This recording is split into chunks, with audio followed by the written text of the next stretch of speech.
नमस्कार। तो आप लोग का फिर से एक बार स्वागत है। जैसा कि हम लोग जान चुके हैं कि सर्कुलर मोशन किस प्रकार से बनता है, किस तरह से एक सेंट्रीपिटल फोर्स एक सेंट्रीपिटल एक्सेलरेशन मुहैया करता है और उस एक्सेलरेशन के तहत एक बॉडी एक सर्कुलर पाथ पे घूमती है। उसकी वेलोसिटी लगातार चेंज होती रहती है, उसकी स्पीड कांस्टेंट रह सकती है या चेंज भी हो सकती है। हम लोगों ने सर्कुलर मोशन की डायनामिक्स को समझा था और उस पर बहुत सारे सवाल भी हम लोगों ने बनाए, किस तरह से अटेम्प्ट लेना है क्वेश्चंस को, ये सब देखा। तो मुझे लगता है कि अब हम लोग सर्कुलर मोशन के अंतिम हिस्से में आ गए हैं। इस चैप्टर को हम लोग फिनिश करेंगे और साथ ही साथ मैं अंत में एक टॉपिक जोड़ना चाहता हूं जिसको हम लोग सेंट्रीफ्यूगल फोर्स कहते हैं। ये क्या चीज़ है? तो मैं आपको बताना चाहता हूं कि अगर हम लोग सेंट्रीफ्यूगल फोर्स ये टर्म न पढ़ते तो भी कोई बात नहीं थी, क्योंकि हम लोगों ने ये कंसेप्ट पहले ही पढ़ा हुआ है। हम लोगों ने स्यूडो फोर्स पढ़ा है, आपको याद होगा एक स्यूडो फोर्स। स्यूडो फोर्स क्या होती है? स्यूडो फोर्स पे पहले ध्यान दीजिए। मान लीजिए कोई ऑब्जेक्ट एम है, ये चल रही है नहीं चल रही है इससे कोई फर्क नहीं पड़ता, लेकिन अगर कोई ऑब्जर्वर एक्सेलरेशन ए से चल रहा हो तो जब वो ऑब्जर्वर इस मास को देखेगा तो इस मास को एक स्यूडो फोर्स दे देना पड़ता है। हम लोग जानते हैं कि ये मैथमेटिकल काम है। तो जब ये ऑब्जर्वर इस मास को देखेगा तो उस मास में एक स्यूडो फोर्स डाला जाता है जिसका फॉर्मूला होता है मास इसका और एक्सेलरेशन ऑब्जर्वर का। ये फोर्स जब लग जाता है तो हम इसको स्यूडो फोर्स कहते हैं, और जब ये स्यूडो फोर्स लग जाता है तब हम बाकी के अन्य फोर्स लगा देते हैं और तब इस ऑब्जर्वर के हिसाब से इस ऑब्जेक्ट को सोल्व कर लिया जाता है। सेंट्रीफ्यूगल फोर्स क्या है? मान लीजिए कि एक ऑब्जर्वर, ध्यान दीजिए, मान लीजिए कि कोई ऑब्जर्वर, ये एक ऑब्जर्वर है, खुद ऑब्जर्वर ही गोल घूम रहा है। मान लीजिए ये ऑब्जर्वर वेलोसिटी v से रेडियस r के पथ पे चल रहा है। ऑब्जर्वर ही गड़बड़ है। ऑब्जर्वर अगर गोल पथ पे चल रहा है, गोल रास्ते पे चल रहा है, तो हम ये कह सकते हैं कि निश्चित रूप से ऑब्जर्वर का एक एक्सेलरेशन सेंटर की ओर होगा और वो सेंटर की ओर एक्सेलरेशन v²/r होगा। ये ऑब्जर्वर एक नॉन इनर्शियल ऑब्जर्वर है। अगर कोई ऑब्जर्वर सर्कुलर पाथ पे है तो वो ऑब्जर्वर एक नॉन इनर्शियल ऑब्जर्वर है और इसीलिए इस ऑब्जर्वर के लिए न्यूटन्स लॉ वैलिड नहीं है। अगर ये ऑब्जर्वर किसी भी अन्य बॉडी को देखेगा, कोई भी बॉडी हो बाहरी, उस ऑब्जर्वर के द्वारा जब ये बॉडी देखी जाएगी जिस बॉडी का मास m है, ध्यान दीजिएगा ऑब्जर्वर का मास नहीं है मेरे पास, ऑब्जर्वर जिस बॉडी को देख रहा है उसका मास m है, तो इस कंसेप्ट के हिसाब से ऑब्जर्वर के अंदर एक एक्सेलरेशन है v²/r, इसलिए स्यूडो फोर्स हमें इस पे लगाना पड़ेगा और उस स्यूडो फोर्स का फॉर्मूला होगा मास इसका और एक्सेलरेशन ऑब्जर्वर का, यानी मास of the body into observer का एक्सेलरेशन वेलोसिटी o²/r। ये फॉर्मूला एक फोर्स लगेगा। ये जो फोर्स है ये फोर्स एक स्यूडो फोर्स है और ये इस बॉडी पे लगा है। इस स्यूडो फोर्स को हम सेंट्रीफ्यूगल फोर्स कहते हैं। ध्यान दीजिएगा, सेंट्रीफ्यूगल फोर्स अलग से कोई फोर्स नहीं है, वो सिर्फ एक स्यूडो फोर्स है। जब एक ऑब्जर्वर गोल पथ पे घूमता है, गोल रास्ते पे घूमता है, तो दुनिया की सारी ऑब्जेक्ट्स जिनको वो देखता है सभी उसको एक्सेलरेटेड नजर आती हैं। चूंकि ऑब्जर्वर खुद सेंटर की ओर एक्सेलरेटेड है, इसलिए दुनिया की सारी चीजें उसको सेंटर के बाहर की ओर एक्सेलरेटेड नजर आती हैं। और इसी मामले को सेटल करने के लिए हम लोग उन सारी ऑब्जेक्ट्स पे, ध्यान दीजिएगा, जो गोल घूम रहा है उस पे नहीं, वो जिसको जिसको देख रहा है, माने बाकी की सारी चीजों पे आप एक स्यूडो फोर्स लगाएंगे और ये जो स्यूडो फोर्स है उसका फॉर्मूला होगा मास of the body into acceleration of the observer. इसको हम लोग सेंट्रीफ्यूगल फोर्स कहते हैं। ये हमेशा रेडियली आउटवर्ड लगता है। क्यों? क्योंकि भैया ये स्यूडो फोर्स है। स्यूडो फोर्स का फॉर्मूला होता है mass of the body into acceleration of the observer, but उसका direction acceleration of the observer के उल्टा होता है। तो चूंकि acceleration of the observer inward है, इसलिए एक्सेलरेशन जो ये वाला डायरेक्शन होगा सेंट्रीफ्यूगल फोर्स वाला, ये आउटवर्ड होगा। तो इस तरह से हम लोग देखते हैं कि कोई भी नया कंसेप्ट नहीं है सेंट्रीफ्यूगल फोर्स के लिए। हाँ, कुछ पॉइंट्स हैं जो मैं आपको बता देना चाहता हूं, स्टूडेंट्स अक्सर कंफ्यूज होते हैं। अब हमारे पास दो फोर्स आ गए। दो फोर्स क्या है भाई? तो एक आ गया आपका सेंट्रीपिटल फोर्स और दूसरा आ गया सेंट्रीफ्यूगल फोर्स। तो हमेशा कंफ्यूजन बना रहता है कि ये क्या है, और मैंने कई बार देखा है कि बच्चे दोनों को उल्टा मानते हैं। नहीं, सेंट्रीपिटल फोर्स किस पर लगता है? सेंट्रीपिटल फोर्स उस बॉडी पे लगता है जो घूमती है गोल गोल, on body which moves in circular path. जो बॉडी गोल रास्ते पर चलती है उस पर ये फोर्स लगता है। इसलिए अगर कोई बॉडी गोल रास्ते पे चल रही है तो इसके ऊपर में जो फोर्स लगे हैं, नेट फोर्स लगे हैं, मान लीजिए F1 F2 लगे हैं, तो आप कह सकते हैं F1 minus F2 is equal to mv square by r. ये सेंट्रीपिटल फोर्स है या ये सेंट्रीपिटल फोर्स है, इट्स अ रिक्वायर्ड फोर्स। जो गोल घूमती है बॉडी उस पे लगता है, और उसका formula mv square by r होता है। इस बॉडी का मास, इसी बॉडी की वेलोसिटी, इसी बॉडी का रेडियस लिया है। सेंट्रीफ्यूगल फोर्स क्या है? जो गोल घूमता है उसके द्वारा जो दूसरी ऑब्जेक्ट देखी जाती है उस पे लगता है। यानी कि मान लीजिए कि ऑब्जर्वर गोल घूम रहा है, ये गोल घूम रहा है, तो इस पे नहीं, ये अगर किसी अन्य चीज को देखता है तो इसके ऊपर में लगता है सेंट्रीफ्यूगल फोर्स। तो इस ऑब्जर्वर की एक्सेलरेशन इधर की ओर है, इसलिए इसके ऊपर रेडियस, इसके ठीक उल्टा डायरेक्शन में एक स्यूडो फोर्स लगेगा। इसका मास लीजिएगा और इसका एक्सेलरेशन लीजिएगा, इसको आप सेंट्रीफ्यूगल फोर्स बोलेंगे। सेंट्रीफ्यूगल फोर्स और सेंट्रीपिटल फोर्स एक ही बॉडी पे नहीं लगते हैं। अगर ये ऑब्जर्वर गोल घूम रहा है तो इस ऑब्जर्वर पे जो फोर्स लगा होगा वो सेंट्रीपिटल होगा, और ये ऑब्जर्वर जिसको देखेगा उस पे जो फोर्स लगेगा वो सेंट्रीफ्यूगल होगा। सेंट्रीफ्यूगल फोर्स एक स्यूडो फोर्स है, वो सचमुच का फोर्स नहीं है। तो ध्यान दीजिए, सेंट्रीपिटल किस पे लगता है, सेंट्रीफ्यूगल किस पे लगता है। दोनों को एक साथ आने की जरूरत नहीं है। कहीं कहीं मैंने ये भी देखा है कि centripetal force and centrifugal force cancel each other. Cancel क्यों होंगे भैया? सेंट्रीपिटल फोर्स किसी और पे लगता है, सेंट्रीफ्यूगल फोर्स किसी और पे लगता है, इसलिए इस तरह के कंसेप्ट्स को नहीं लाना है।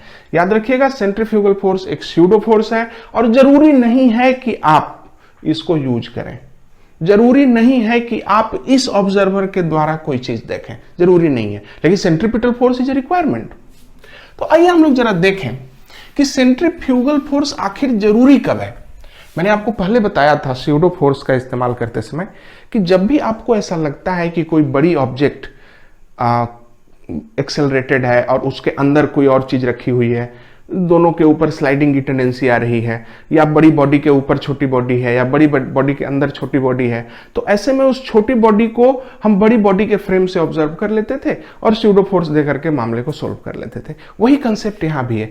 अगर आपको लगता है कि कोई बड़ी चीज गोल घूम रही है या कोई ऑब्जर्वर गोल घूम रहा है, और अगर आपको ऐसा लगता है कि इस गोल घूमती हुई चीज पर कोई अन्य चीज रखी है जो कि स्लाइड होती नजर आ रही है, तो ऐसे में जो ऊपर वाली बॉडी है उसके मोशन को आप इस गोल घूमती चीज के रिस्पेक्ट में ऑब्जर्व कर लीजिएगा।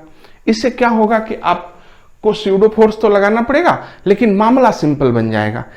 इसको हम लोग कहेंगे कि हमने स्यूडो फोर्स अप्लाई किया, सेंट्रीफ्यूगल फोर्स अप्लाई किया। हर केस में अप्लाई मत कर दीजिएगा, जरूरी नहीं है हर केस में अप्लाई करना।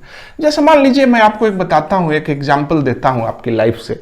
मैंने एक रस्सी ली है और इस रस्सी के अंदर मैंने एक चूहा जो है बांध दिया है। ये एक चूहा है और ये चूहा है मेरा, एक जैसे इमेजिनेशन है, मैं चूहों को ऐसे बांधने के खिलाफ हूं। मान लीजिए कि हम लोगों ने रस्सी में एक चूहा बांधा है और इस चूहे को हम लोग रस्सी से गोल घुमा रहे हैं, भी वेलोसिटी से चल रहा है, रेडियस आर है, इट्स ओके। इमेजिन कीजिए, चूहे को यूज करने का मेरा पर्पस ये है, मान लीजिए कि चूहा फिजिक्स जानता है और चूहा जो देखेगा आपको बताएगा, आप समझिएगा। तो जब कोई चीज घूम रही है तो चूहा घूम रहा है, चूहा एक ऑब्जर्वर है, चूहा गोल घूम रहा है, तो चूहा ऑब्जर्वर का एक्सेलरेशन किधर की ओर है? चूहा ऑब्जर्वर का acceleration v square by r अंदर की ओर है, सेंटर की ओर। अगर ये चूहा, अगर मैं आपसे पूछूं कि इस चूहे पे कौन सा फोर्स लग रहा है, तो आप क्या बोलेंगे? चूहा गोल घूम रहा है भैया, इसके ऊपर एक सेंट्रीपिटल फोर्स लग रहा है। कौन सा फोर्स इसके ऊपर लग रहा है? टेंशन। तो एक ही तो फोर्स ही है, तो T बराबर m v square by r. ये हो गया सेंट्रीपिटल फोर्स, ये भी हो गया सेंट्रीपिटल फोर्स, दोनों सेंट्रीपिटल फोर्स है। तो चूहे के ऊपर जो फोर्स लग रहा है वो है सेंट्रीपिटल फोर्स। अब आगे बढ़िए, ये चूहा इसको देख रहा है, यहां पर एक बंदर है, ये मान लीजिए एक बंदर है, ये बंदर बैठा है, मंकी, मंकी का मास कैपिटल है। अब ये मंकी चुपचाप बैठा है, इसको कोई मतलब नहीं इससे। अब ये चूहा इस मंकी को देख रहा है। अब ध्यान दे दीजिए, चूहा कैसा ऑब्जर्वर है? इनिशियली इट्स एक्सेलरेटेड इनवर्ड, सो ये चूहा इस मंकी को देखेगा एक्सेलरेटेड आउटवर्ड। गड़बड़ हो गई, इसीलिए चूहा चूंकि नॉन इनर्शियल है तो हमें मंकी के ऊपर एक स्यूडो फोर्स लगाना पड़ेगा। इस स्यूडो फोर्स का फॉर्मूला ठीक इसके एक्सेलरेशन के उल्टा होगा, और फॉर्मूला होगा मास मंकी का और acceleration velocity, this is now called centrifugal force because it's a pseudo force. इसी स्यूडो फोर्स को लगाने के बाद अब ये चूहा इसको ऑब्जर्व कर सकता है। तो चूहा क्या देखेगा? चूहा साफ साफ देखेगा कि इस पे एक फोर्स लग रहा है, इस फोर्स की वजह से ये मंकी रेडियली आउटवर्ड जा रहा है। तो चूहा ऑब्जर्व करेगा कि मंकी रेडियली आउटवर्ड जा रहा है, एंड चूहे मंकी का एक्सेलरेशन v²/r देखेगा। चूहा देखेगा सेंट्रीफ्यूगल फोर्स लगने के बाद जो एक्सेलरेशन आया है वो चूहे के द्वारा देखा गया एक्सेलरेशन है, आपके द्वारा देखा गया एक्सेलरेशन 0 है। ध्यान दीजिएगा, तो इस एक कंसेप्ट से क्लियर हो जाता है इस एग्जांपल से किस पे सेंट्रीपिटल लग रहा है, किस पे सेंट्रीफ्यूगल लग रहा है। अब हम लोग आते हैं एक दूसरी चीज पर ध्यान दें।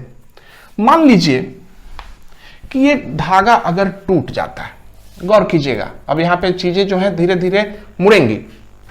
मान लीजिए कि ये चूहा घूम रहा था और अचानक से ये धागा टूट जाता है, ब्रेक।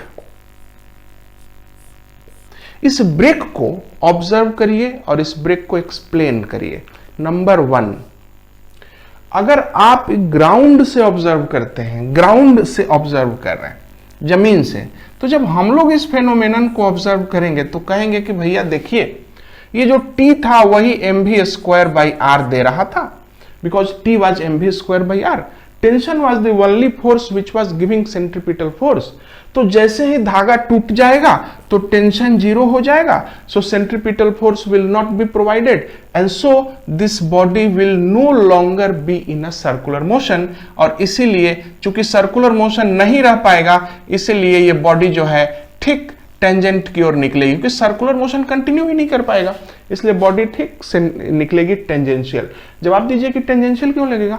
टेंजेंशियल इसलिए क्योंकि इस मोमेंट पे जब धागा टूट गया तो वहां के बाद सर्कुलर मोशन कंटिन्यू नहीं होगा। तो क्या कंटिन्यू होगा? न्यूटन्स फर्स्ट लॉ से स्ट्रेट लाइन मोशन कंटिन्यू होगा। और याद रखिएगा कि ये चूहा आपको लगेगा कि टेंजेंशियली भाग गया। क्यों? क्योंकि सेंट्रीपिटल फोर्स खत्म हो गया। सेंट्रीपिटल फोर्स खत्म होने के बाद कोई फोर्स नहीं बचा, कोई फोर्स नहीं बचेगा तो बॉडी टेंजेंशियली जाएगी, क्योंकि इसके ऐसे जाने के लिए कोई फोर्स की जरूरत नहीं है। इसी फेनोमेनन को आइए अब हम लोग इस रस्सी के फ्रेम से ऑब्जर्व करते हैं। ध्यान दीजिएगा, हमने इस रोप के फ्रेम से इस चूहे को ऑब्जर्व किया। रोप तो गोल घूम रही है। रोप अगर गोल घूम रही है तो रोप एक नॉन इनर्शियल ऑब्जर्वर है। आइए रोप से पूछते हैं कि हे रोप, तुम देख के बताओ कि चूहा क्या कर रहा है। तो रोप कहेगी कि देखिए, रोप के हिसाब से विथ रिस्पेक्ट टू रोप, गौर कीजिएगा हम लोग चूहे को एक्सप्लेन कर रहे हैं, तो चूंकि रोप खुद ही गोल घूम रही थी, इसलिए रोप जब चूहे को देखेगी तो उसमें बाहर की ओर एक फोर्स देखेगी जिस चूहे का मास और रोप का एक्सेलरेशन के बराबर। ये कौन सा फोर्स है? सेंट्रीफ्यूगल। तो रोप को लगेगा कि ये चूहा बाहर की ओर एक्सेलरेटेड है। एट द सेम टाइम रोप को एक टेंशन भी दिखेगा। रोप कहेगी कि चूहा हमारे रिस्पेक्ट में तो मोशन में है ही नहीं, क्योंकि रोप में बंधा हुआ है चूहा। तो रोप कहेगी कि नहीं नहीं, चूहा तो हमारे हिसाब से स्टैटिक है, इसलिए रोप इसमें कोई एक्सेलरेशन नहीं देखेगी और इसीलिए T बराबर mv²/r होगा। आपने देखा इसका एक्सप्रेशन वही था, इसका भी एक्सप्रेशन वही था, दोनों बातें एक ही निकली हैं, खाली ऑब्जर्वर के तरीके का फर्क है। अब आगे बढ़िए, मान लीजिए धागा टूट जाता है तो रोप क्या कहेगी? रोप कहेगी कि देखिए भाई ये टेंशन और ये दोनों मिल करके इसको यूनिफॉर्म मोशन से चला रहे थे या रेस्ट में रखे हुए थे। ये टेंशन टूटने के बाद अब एकमात्र फोर्स क्या बचता है? Centrifugal force. इसका मतलब है कि ये सेंट्रीफ्यूगल फोर्स इसको रेडियली आउटवर्ड ले जाएगा।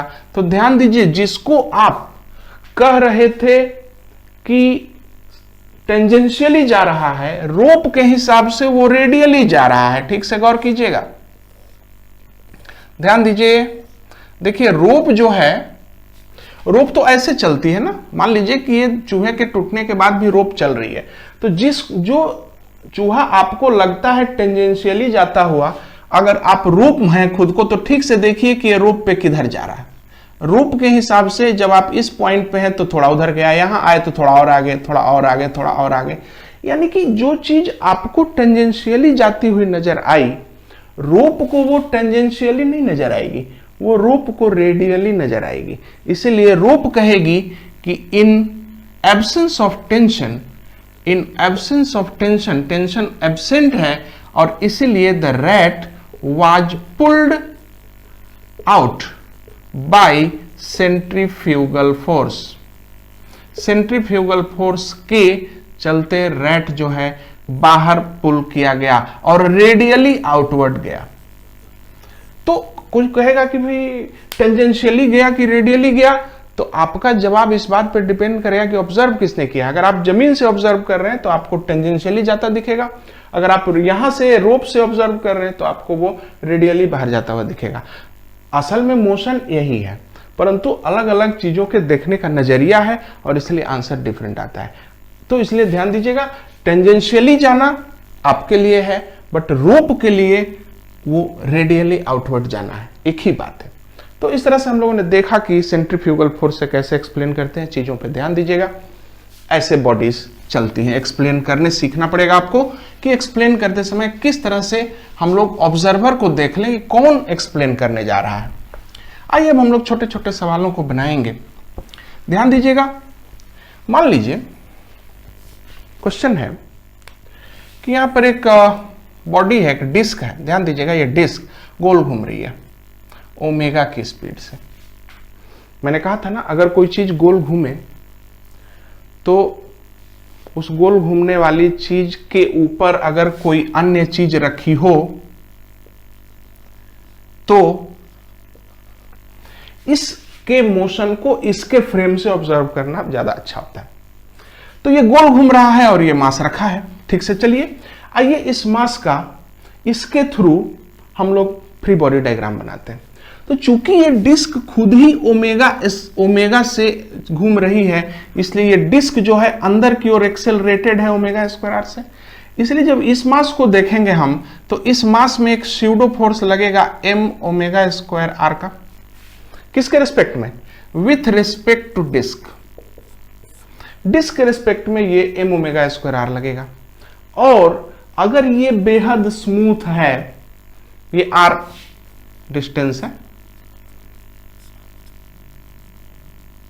ठीक, x ले लेते हैं। चलिए, तो ये जो आप देख रहे हैं ना, ये गोला, ये जो मास है, इसके ठीक नीचे जो जमीन है वो x डिस्टेंस पे है। तो ठीक अपने नीचे वाली जमीन के बारे में सोचिए कि वो तो भाई गोल घूम रही है अंदर की ओर, तो ये बाहर की ओर एक्सेलरेटेड होगा। कितने से? ये फोर्स लगेगा m omega square x। x acceleration है, ओमेगा स्क्वायर x एक्सेलरेशन है, तो ये स्यूडो फोर्स लगा दिया। अब हम देखते हैं कि इस ऑब्जेक्ट पे बाहर की ओर एक फोर्स लगा है m ओमेगा स्क्वायर x। इसके चलते इस बॉडी के अंदर एक एक्सेलरेशन आएगा। उस एक्सेलरेशन से ये बॉडी रेडियली आउटवर्ड जाएगी। ध्यान दीजिए, तो क्या ये सचमुच रेडियली आउटवर्ड जाएगी? नहीं, ये डिस्क के रिस्पेक्ट में रेडियली आउटवर्ड जाएगी, आपके लिए नहीं जाएगी।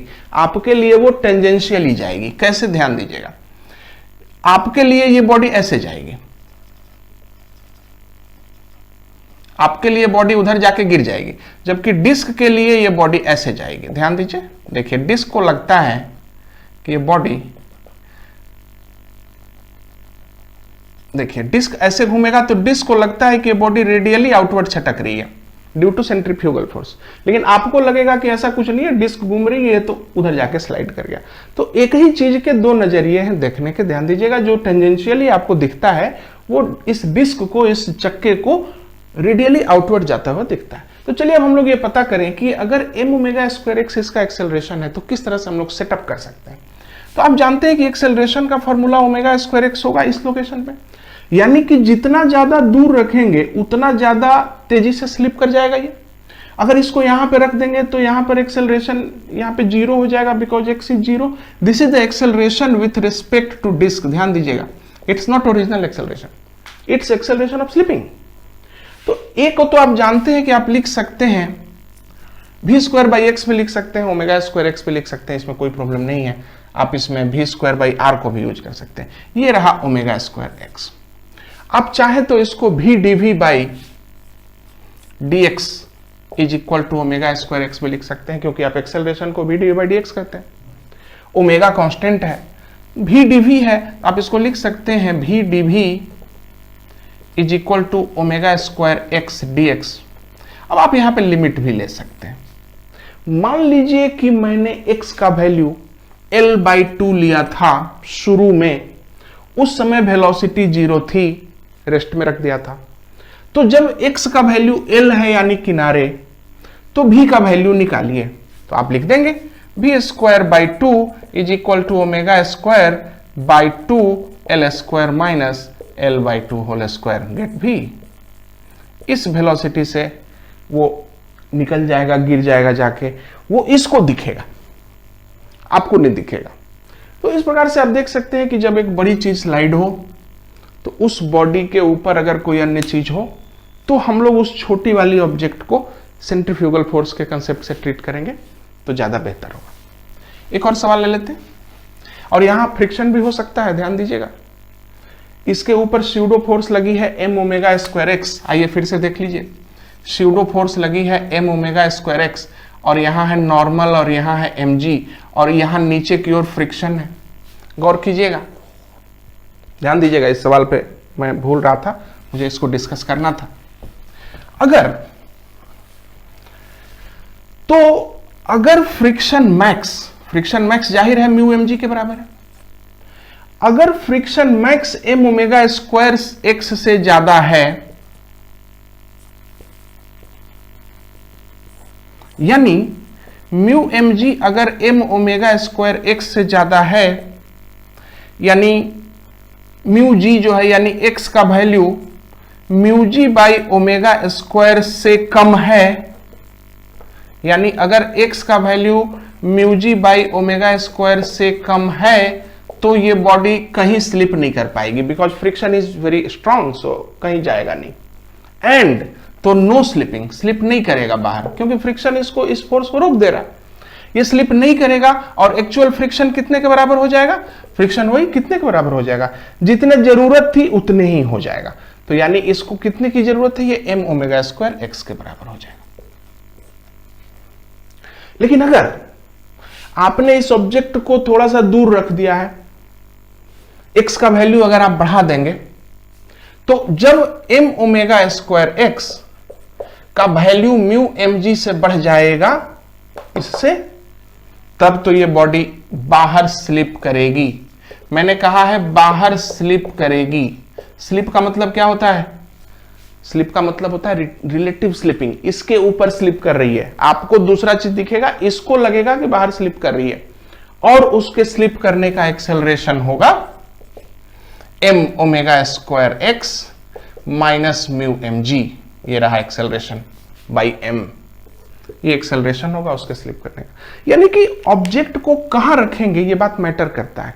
ऑब्जेक्ट को अगर सेंटर के आसपास रख देंगे तो friction will prevent it from slipping, लेकिन ऑब्जेक्ट को अगर थोड़ा सा दूर रख दें इस किनारे साइड में, then it's important that friction हो सकता है इससे कम हो जाए और स्लिप हो जाए।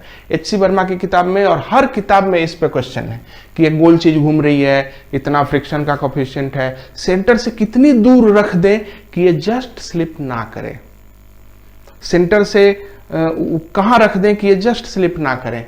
तो जाहिर है कि जब कहीं रखेंगे तो ये आपका स्यूडो फोर्स लगेगा m omega square x, friction अंदर की ओर लगेगा, फिर ऐसे में आप देख लीजिएगा कि दोनों को बराबर करना है। यानी इस तरह के क्वेश्चन में कई तरह के वेरिएशंस आ सकते हैं। तो ध्यान दीजिएगा, यही मेरा पर्पस था कि हम लोग सेंट्रीफ्यूगल फोर्स को डिस्कस करें। आइए हम लोग एक और सवाल यहाँ पे डिस्कस करते हैं। ये भी सेंट्रीफ्यूगल फोर्स के एप्लीकेशन को गौर करता हुआ होगा। मान लीजिए कि यहाँ पर एक सिलिंड्रिकल एक बड़ा सा लिफ्ट है और ये लिफ्ट घूम रही है ओमेगा से। अगर एक आदमी यहां खड़ा है और स्लिप नहीं कर रहा है, ये भी घूम रहा है साथ में, एम मास का है, तो यहां पे आप नॉर्मल बताइए। सबसे पहली बात नॉर्मल बताइए। तो नॉर्मल के दो तरीके हैं। पहली बात आप ऐसे करेंगे एन। सबसे पहली बात ग्राउंड फ्रेम से आप क्या कहेंगे, गौर कीजिएगा। ग्राउंड फ्रेम से आप देखेंगे कि ये आदमी ओमेगा स्पीड से घूम रहा है, तो आप कहेंगे कि इस पे तो एक ही फोर्स है N और एक नीचे से फोर्स है N1 और एक इधर की ओर है mg। तो आप कहेंगे N1 बराबर mg हो गया और ये जो N है वो mv स्क्वायर बाई r के बराबर होगा, because this acceleration will be v square by r, या sorry omega square by r। Okay, so m omega square r। ये आप देखेंगे कि n इतना है। अब लिफ्ट से पूछिए, लिफ्ट क्या देखती है? तो ध्यान दीजिए, लिफ्ट गड़बड़ है। लिफ्ट तो खुद ही अंदर की ओर एक्सेलरेटेड है, इसीलिए लिफ्ट जब खुद अंदर की ओर एक्सेलरेटेड होगी तो अपना एक्सेलरेशन तो देखेगी नहीं। तो लिफ्ट इस बॉडी को देखेगी और कहेगी कि भाई बॉडी तो उस पर हमें सेंट्रीफ्यूगल फोर्स लगाना पड़ेगा। तो बॉडी के ऊपर सेंट्रीफ्यूगल फोर्स लगाइएगा, बिकॉज लिफ्ट देख रही है अब की बार। तो लिफ्ट के हिसाब से जब सेंट्रीफ्यूगल फोर्स लगेगा तो यही लगेगा, लेकिन लिफ्ट के हिसाब से जब सेंट्रीफ्यूगल फोर्स लग गया तो बाकी फोर्सेस ये रहे। अब लिफ्ट से पूछिए कि ये बॉडी क्या कर रही है, लिफ्ट कहेगी कि ये बॉडी रेस्ट में है, क्योंकि लिफ्ट के हिसाब से तो ये इक्विलिब्रियम है, लिफ्ट में स्लिप तो नहीं कर रही है। इसीलिए लिफ्ट कहेगी n बराबर m ओमेगा स्क्वायर r, क्योंकि लिफ्ट वाले फ्रेम से ये बैलेंस में है और आपके वाले फ्रेम से ये एक्सेलरेटेड है। ध्यान दीजिएगा, अगर मेरे हाथ पर एक मक्खी घूम रही है तो आपके हिसाब से ये घूम रही है, परंतु मेरी उंगली के हिसाब से नहीं घूम रही है। मेरी उंगली के हिसाब से वो रेस्ट में है, स्टैटिक है। तो इसीलिए लिफ्ट फ्रेम से भी वही फॉर्मूला आया और आपके फ्रेम से भी वही फॉर्मूला आया। घुमा फिरा के बात एक ही है, आपके ऊपर डिपेंड है कि फ्रेम्स कैसे सेलेक्ट करते हैं। अब अगला क्वेश्चन है यहां पे कि मान लीजिए यहां पे फ्रिक्शन म्यू है, तो फ्रिक्शन मैक्सिमम कितना निकला? अभी फ्रिक्शन मैक्सिमम कहां से आएगा, गौर कीजिएगा। फ्रिक्शन मैक्सिमम का फॉर्मूला होता है म्यू एन, हम जानते हैं, इसलिए mu M omega square R friction max है। ठीक है, ये तो फॉर्मूला है। फ्रिक्शन ओरिजिनल क्या है? एक्चुअल। तो एक्चुअल फ्रिक्शन तो इसमें कहीं गिरने की टेंडेंसी है ही नहीं, है जमीन पे खड़ा है, उधर से दीवार के पास टिका हुआ है, इसमें फ्रिक्शन की तो कोई जरूरत ही नहीं है, तो फ्रिक्शन जीरो। ध्यान दीजिए, फ्रिक्शन का क्या जरूरत है, ये दीवार से सटा हुआ है, नीचे भी खड़ा है, तो कहीं कुछ स्लिपिंग ही नहीं है इसमें, तो फर्स्ट क्लास है। अगर हम लोग ये नीचे से हटा दें तब क्या होगा? अब ध्यान दीजिए, अब हम लोग इसको नीचे से इसका बेस हटा दिए। अब गौर कीजिएगा, कौन सा फोर्स गायब हो गया? नॉर्मल अब नहीं रहा। तब तो ये mg इसको नीचे की ओर गिरा देगी? नहीं, यहां पे टच में है, ध्यान दीजिएगा, और ये नॉर्मल है, तो इसके चलते ऊपर की ओर एक टेंजेंशियल फोर्स लगेगा ना, जिसको आप फ्रिक्शन कह सकते हैं। जब इस बॉडी में नीचे गिरने की टेंडेंसी होगी तो फ्रिक्शन फटाक से एक्ट करेगा ऊपर की ओर, और वो फ्रिक्शन कितना होगा, इसको प्रिवेंट करने के लिए होगा। ऐसी हालत में क्या इक्वेशन होगा? तो फ्रिक्शन मैक्स का फॉर्मूला होगा म्यू एन, यानी mu M omega square R. लेकिन एक्चुअल फ्रिक्शन कितना होगा? एक्चुअल फ्रिक्शन होगा mg के बराबर, प्रोवाइडेड ये ज्यादा हो। अगर ये ज्यादा है, फ्रिक्शन मैक्स अगर ज्यादा है, if friction max is more than mg, तब ऐसे में फ्रिक्शन एक्चुअली mg के ही बराबर होगा और ये बॉडी नीचे जाएगी ना ऊपर जाएगी, ये उतने पे बनी रहेगी। और जब आप देखते हैं कि सर्कस में इस तरह की व्यवस्था की जाती है, ये आदमी एक गोल सिलेंडर के अंदर घूमता रहता है और अचानक नीचे से बेस हटा दिया जाता है और ये आदमी चिपक जाता है। यहाँ पर देखिए ठीक से फ्रिक्शन इस वेट को बैलेंस करता है और ये आदमी नीचे नहीं गिरता है। ये कंडीशन आप लगाएंगे। मान लीजिए अगर ऐसा हो कि अगर mg ज्यादा हो और ये कम हो, तो उस हालत में ये आदमी नीचे स्लिप कर जाएगा। इसलिए क्वेश्चन अक्सर आता है कि what should B omega so that it doesn't slip, what should be the omega so that it doesn't slip. तो ओमेगा का वैल्यू कितना होना चाहिए कि ये स्लिप ना करे। तो जबरदस्ती अगर इसको यहाँ पे n के बराबर करेंगे तो m ओमेगा स्क्वायर r में म्यू से गुना कर दीजिएगा, म्यू n बराबर mg के बराबर होगा। This is equal to this, आप गेट ओमेगा, ओमेगा निकाल लीजिए। इस तरह से आप सवालों को बना सकते हैं, चीजों को ट्रीट कर सकते हैं सेंट्रीफ्यूगल फोर्स के कंसेप्ट में। मान लीजिए हम लोग एक और क्वेश्चन यहां लें। अब जो चीजें आपने फ्रिक्शन में पढ़ी हैं, बैंकिंग वगैरह में पढ़ी हैं, स्लिपिंग करने की क्या कंडीशंस हैं, वो सब के सब यहाँ पे फिर से आएंगे। खाली आपको एक बात का ध्यान देना है कि एक सेंट्रीफ्यूगल फोर्स लगेगा। जैसे मान लीजिए कि हमने यहाँ पर एक पोल है और यहाँ से हमने एक लिफ्ट बांध दिया, एक पुली बांध दी और उस पुली में हमने एक मास m1 और एक मास m2 लगा दिया और इस पुली को हमने ओमेगा की स्पीड से r रेडियस पे घुमाना शुरू किया। ध्यान दीजिए, ये पुली अब गोल घूम रही है, अब इस पुली में ये लटके हैं, तो इन दोनों के मोशन को बेहतर है कि हम पुली से ऑब्जर्व कर लें। इसलिए जैसे ही पुली से ऑब्जर्व करेंगे चीजें सिंपल हो जाती हैं। पुली अंदर की ओर एक्सेलरेटेड है ओमेगा स्क्वायर r से, इसलिए इन दोनों में एक एक स्यूडो फोर्स लगेगा, वो ऐसे लगेगा, इसके बाद टेंशन लगेगा। अब इन दोनों में से एक बाहर स्लिप करेगा, एक अंदर स्लिप करेगा। तो मान लीजिए कि ये एक्सेलरेशन a है और ये एक्सेलरेशन a है और ये निश्चित रूप से a रिलेटिव है और दोनों एक्सेलरेशनों का वैल्यू सेम होगा। आप इक्वेशन लिखेंगे t minus m1 omega square r equal to m1 ar और उसका लिखेंगे m2 omega square r minus t equal to m2 ar। Solve कर लीजिए, आपको टेंशन मालूम हो जाएगा, आपको इनके स्लिपिंग का वैल्यू मालूम हो जाएगा। इस तरह से आप चीज़ों को सोल्व कर सकते हैं। सेंट्रीफ्यूगल फोर्स के इस्तेमाल से भी आप चीज़ों को बना सकते हैं। मान लीजिए हम लोग एक चीज़ और यहाँ पे टैकल करें, एक छोटा सा सवाल।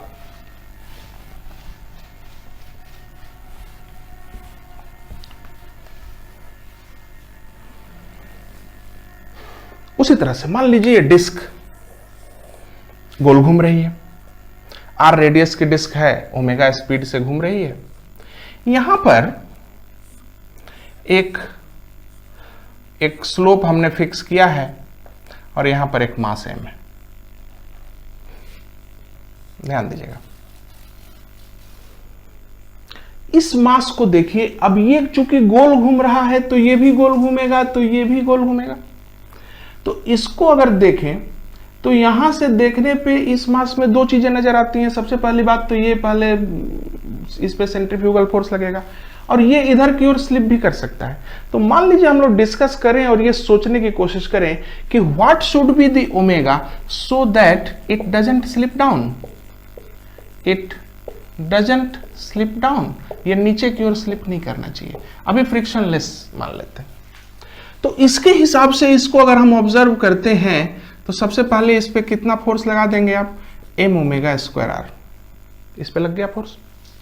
और दूसरे फोर्स यहाँ पे n लगा हुआ है और यहाँ पे mg लगा हुआ है।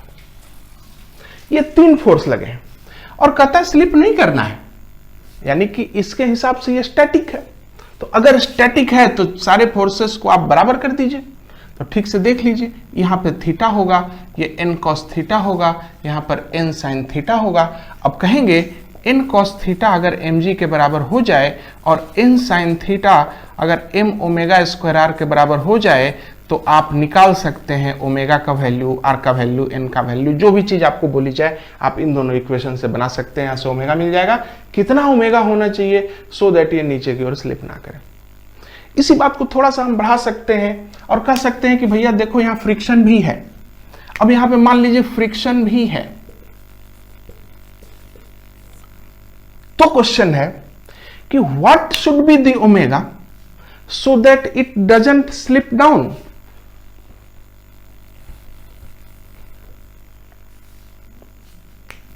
इट जस्ट स्लिप्स अप, ये क्वेश्चन चलिए कर दिया। What should be the omega so that it just slips up.